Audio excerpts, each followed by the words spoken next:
Habis Pascal Struijk, muncullah Thomas Paul. Kata itu layak kita sematkan untuk melihat saga transfer pemain timnas Indonesia, yang mana sebelumnya kita itu dikaitkan dengan Kevin Dix, dan alhamdulillah Kevin Dix sudah berlabuh ke timnas Indonesia setelah salaman resmi dengan Pak Erick Thohir. Tinggal menunggu berkas dan akan dinaturalisasi segera, dan insya Allah kalau tidak ada halangan mungkin bulan November bisa bermain. Tapi jika memang ada trouble atau ada masalah, mungkin di bulan Maret nanti Kevin Dix akan debut, guys. Semoga aja kita doakan Kevin Dix lekas selesai proses naturalisasinya dan bisa bermain melawan Jepang dan Arab Saudi. Nah, sebelumnya kita pernah bahas di video sebelumnya tentang Pascal Struijk. Jadi dengan judul habis Kevin Dix terbitlah Pascal Struijk, kan gitu. Nah, menanti tentang kabar Pascal Struijk ini pasti cukup ya rumit lah, karena memang Kevin Dix awalnya rumit juga, karena dia sempat sempat mikir-mikir nggak kayak mau apa enggak gitu. Terakhir akhirnya mau setelah masuknya Miss Hilgers dengan Eleanor Renders. Nah, sama halnya dengan Pascal Struijk saat ini. Pascal Struijk saat ini juga pasti mungkin sedang mikir-mikir apakah memang mau join ke Indonesia atau enggak. Tapi kalau misalnya melihat dari gelagatnya kayaknya masih belum. Kenapa? Karena dia mungkin masih mengincar tim nasional Belanda. Karena memang dari segi harga juga dia market value-nya itu lebih mahal daripada seluruh pemain timnas Indonesia. Kalau nggak salah kisaran 250-an, dan belum ada pemain timnas Indonesia itu yang punya market value sekitar 250-an. Sejauh ini masih Miss Hilgers lah yang megang kisaran 150-160 gitu. Apalagi sekarang baru naik kan market value-nya, mungkin bisa capai 170, guys. Nah, itu tentang Kevin Dix dan Kevin Dix dengan Pascal Struijk. Nah, kali ini baru-baru ini di salah satu akun YouTube seorang warga Indonesia yang pernah tinggal di Belanda dan juga pemain sepak bola sebelumnya, yaitu Bang Yusa ya. Jadi di sini Bang Yusa Nugraha itu melakukan interview kepada salah satu pemain klub Liga Belanda yang namanya itu Thomas Paul. Nah, Thomas Paul ini pemain Liga Belanda, pemain inti, guys. Bukan pemain cadangan, tetapi pemain inti yang bermain di Liga 2 Belanda. Nama klubnya itu Cambuur, guys. Jadi Cambuur ini bermain di Liga 2 Belanda, dan Thomas Paul ini berada di posisi back kiri ya. Dan itu tidak hanya back kiri, dia juga bisa sebagai winger sebelah kiri. Jadi dia itu punya dua posisi, tetapi kalau ditanya posisi utamanya apa, maka posisi utama daripada si Thomas Paul ini adalah left back atau back kiri, dan bisa dipakai sebagai juga left winger atau winger sebelah kiri, guys. Nah, di sini hebatnya aku salut dengan Bang Yusa Nugraha ini. Dia juga di dalam YouTube-nya itu membuat cuplikan-cuplikan tentang bagaimana penampilan daripada Thomas Paul selama bermain di Liga Belanda. Nah, kalian mungkin yang udah nonton video ini, mungkin kalau penasaran melihat bagaimana tentang skill daripada abang dari Thomas Paul ini, mungkin bisa kalian kunjungi YouTube daripada Bang Yusa Nugraha. Nanti aku buat deh linknya biar mudah. Nanti kalian klik aja di bawah langsung videonya. Jadi kalian tinggal tonton aja. Nah, dari yang aku lihat video yang dibuat Bang Yusa Nugraha itu, kumpulan atau mungkin highlight skill daripada Bang Thomas Paul, itu memang asli. Bang Thomas Paul ini betul-betul seorang left back yang modern, guys. Dalam artian dia tidak hanya fokus kepada bertahan, tetapi dia juga rajin untuk membantu serangan. Dan terbukti sering sekali pergerakan dia ya yang melakukan overlapping ke depan itu betul-betul berbuah gol ataupun membahayakan pertahanan lawan. Dia tidak hanya jago dalam bertahan, guys. Memang kalau dari bertahan bisa kita lihat dia itu pemain yang cukup tenang dalam lini pertahanan, guys. Banyak sekali orang musuh-musuh itu mencoba memasuki pertahanan daripada klub yang ia bela itu dari sayap kanan, dan di situ dia ada menunggu dari sayap kiri, kan gitu, di pertahanan sebelah kiri. Dan di situ banyak sekali striker-striker atau winger-winger lawan itu yang ingin mencoba melewatinya. Tetapi setelah aku menonton video cuplikan-cuplikan itu, terlihat bagaimana Thomas Paul ini pandai untuk melakukan yang namanya clearance atau merebut bola atau tidak bisa dilewati. Dia sangat sangar di lini pertahanan dan tidak mudah dilewati oleh pemain-pemain lawan, guys. Nah, ini mungkin jadi salah satu solusi bagi timnas Indonesia ke depannya jika memang betul-betul Thomas Paul ini direkrut atau mungkin ditransfer ke atau dinaturalisasi ke timnas Indonesia. Karena jujur di sosok Thomas Paul ini mirip kayak Kelvin Verdong. Bedanya mungkin Kelvin Verdong ini ukurannya lebih mini, tapi siapa ini lebih tinggi. Walaupun tidak terlalu jauh perbedaan tubuh mereka, sama-sama mini, tetapi Thomas Paul jauh agak lebih tinggi sedikit. Memang kalau dari skill, Kelvin Verdong jauh lah daripada Thomas Paul. Kenapa? Ya, Kelvin Verdong udah main di Liga 1 loh, sedangkan Thomas Paul masih berkutat di Liga 2. Nah, tetapi meskipun dia bermain di Liga 2 Belanda, tapi dia rajin turun sebagai starter. Nah, ini kita yang butuhkan. Pemain-pemain yang bermain di liga luar tetapi rajin menjadi starter. Jadi dia tidak hanya menjadi penghangat bangku cadangan, guys. Dan terbukti dia itu memang betul-betul memberikan apa ya kita bilangnya kontribusi untuk klubnya. Jadi dia bukan pemain kaleng-kaleng lah di sebuah klub itu, guys. Ditambah lagi di situ dia juga pandai membaca permainan ya.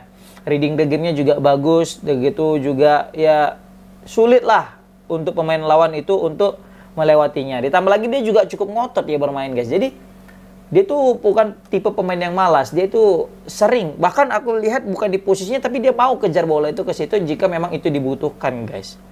Ditambah lagi juga aku lihat akurasi crossingnya juga cukup baik. Beberapa kali aku juga lihat Thomas Paul ini sering memberikan assist. Dan di sini kalau misalnya aku lihat dari statistik ya, untuk musim ini di Liga Belanda, khususnya di Liga 2-nya, dia itu sudah bermain 8 kali dan sudah mencetak 1 gol, guys. Dan memang belum ada assist. Nah, aku nggak terkejut dengan statistik ini dia sudah mencetak 1 gol. Karena kalau misalnya kalian lihat videonya di cuplikan YouTube-nya video Bang Yusa Nugraha, di situ bisa kita lihat bagaimana Thomas Paul itu betul-betul ngotot mainnya dan dia rajin membantu serangan. Dan satu lagi, syutingnya juga keren, guys. Syutingnya juga tidak asal-asalan. Jarang sekali kita melihat syutingnya daripada Thomas Paul ini melambung cukup tinggi ke angkasa, layaknya tendangan pemain-pemain kita yang lokal, guys.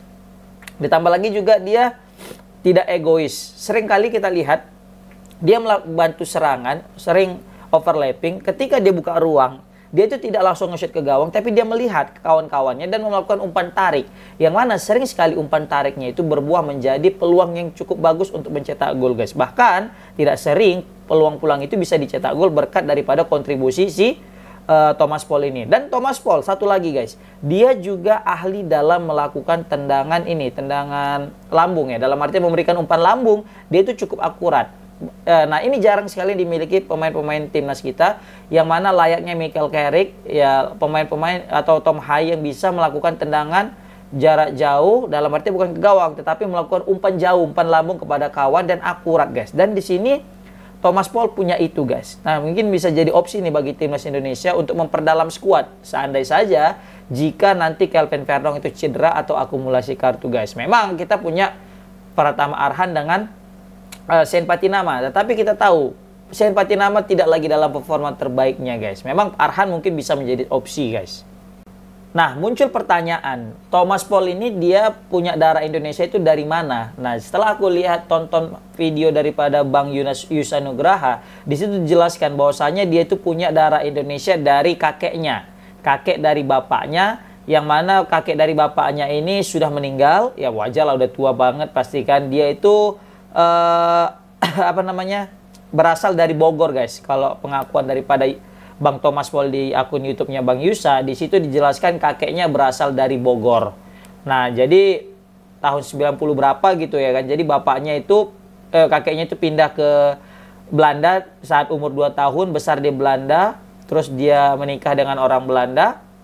Kemudian lahirlah bapaknya si Thomas Paul, dan bapak Thomas Paul nikah lagi, lahirlah si Thomas Paul. Dan di sini yang punya darah Indonesia hanya bapaknya dan kakeknya, tidak dari mamanya. Makanya di salah satu perbincangan mereka itu disebutkan kok nggak ada nih nampak wajah-wajah Indonesianya, karena memang kebetulan Thomas Paul ini punya mama Belanda, mama yang betul-betul bule. Jadi ya lebih besar keturunan itu datang dari mamanya, sehingga wajahnya itu mirip kayak mamanya, guys. Walaupun bapaknya ya ada orang Belandanya juga gitu kan, tetapi kan ini dia jauh karena dari kakeknya, seperti itu guys.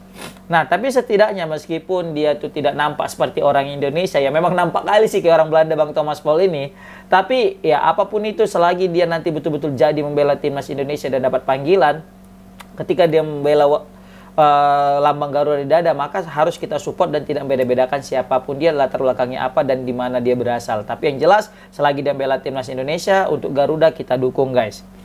Nah, di sini juga ditanya sama Bang Bang Yusa, pertanyaannya juga bagus gitu ya kan. Nah, kira-kira kalau dipanggil sama timnas Indonesia mau nggak gitu? Dan jawaban daripada Bang Thomas Paul, dia pun sangat senang jika memang betul ada kesempatan atau ada pemanggilan untuk membela timnas Indonesia, karena dia menilai banyak sekali pemain-pemain yang bermain di Liga Belanda kemudian dinaturalisasi atau mungkin bisa kita bilang berpindah warga negara ke Indonesia, mereka itu sangat diterima dengan baik. Nah, itu mungkin jadi salah satu faktor terbesar kenapa si ini juga pengen main di Indonesia. Karena memang orang Indonesia itu sangat baik untuk menerima orang-orang asing guys. Makanya kita bingung juga nih, nengok Bahrain kok gak mau main di Indonesia, padahal kita biasa aja gitu ya kan. Mungkin karena emosi semata aja pada masa lalu kan gitu.